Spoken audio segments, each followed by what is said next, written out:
బాలు రోహిణి వాళ్ళ మావయ్యని తీసుకొని వచ్చి కళ్ళు తాగిపిస్తూ ఉంటాడు. ఇంతలో అది చూసిన మనోజ్ అక్కడికి వచ్చి, "ఏం చేస్తున్నారు మీరు? రోహిణి గాని మిమ్మల్ని ఎలా చూసిందే అనుకో చాలా కోప్పడుతుంది. పదండి ఇక్కడి నుండి ఇంటికి వెళ్ళిపోదాం" అని చెప్పేసైతే అంటూ ఉంటాడు. ఆ మాటలు వినగానే అక్కడ ఉన్న వాళ్ళ మామయ్య మాత్రం, "లేదు లేదు, వీళ్ళు నాకు పార్టీ ఇస్తున్నారు. ఇది మొత్తం పూర్తి చేసేసి ఇక్కడి నుండి వస్తాను" అని చెప్పేసైతే అంటూ ఉంటాడు. ఆ మాటలు వినగానే అక్కడ ఉన్న మనోజ్ అయితే ఒక్కసారిగా షాక్ అయిపోయి అక్కడి నుండి వెళ్ళిపోతూ ఉంటాడు. ఇంతలో అక్కడ ఉన్న బాలు మాత్రం, "నీకు ఇది తాగిపిస్తున్నది అసలు నిజమేంటో తెలుసుకోవడానికే. అందుకే ఇవి తాగిపిస్తున్నాను" అని చెప్పేసైతే అలా అక్కడ ఉన్న కళ్ళు మొత్తం పట్టేస్తూ ఉంటాడు. ఇంతలో అక్కడ ఉన్న రోహిణి వాళ్ళ మామయ్య మాత్రం మొత్తం తాగేసి, అబ్బా! ఎంత కిక్కెక్కిపోయిందో అని చెప్పేసైతే అటు ఇటు తూలుతూ ఉంటాడు. అది చూడగానే అక్కడ ఉన్న బాలు అయితే చాలా కంగారు పడిపోతూ ఉంటాడు. ఈడికి బాగా ఎక్కేసినట్లుగా ఉంది.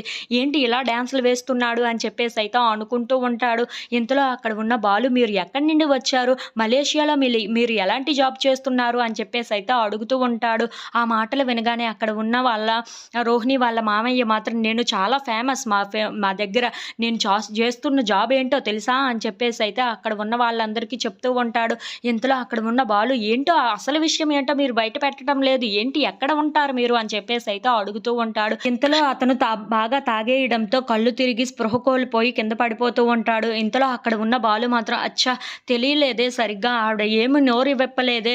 ఎలాగైనా సరే వీడి దగ్గర నుండి గుట్టు విప్పుదాం అనుకున్నాను. కానీ అది సాధ్యం కాలేదు. వీడు ఇంటికి వెళ్ళేలోపు ఎలాగో ఒకలాగా నేను ఇతని గుట్టు ఏంటో తెలుసుకోవాలి" అని చెప్పేసైతే అనుకుంటూ ఉంటాడు. If you like this video please subscribe.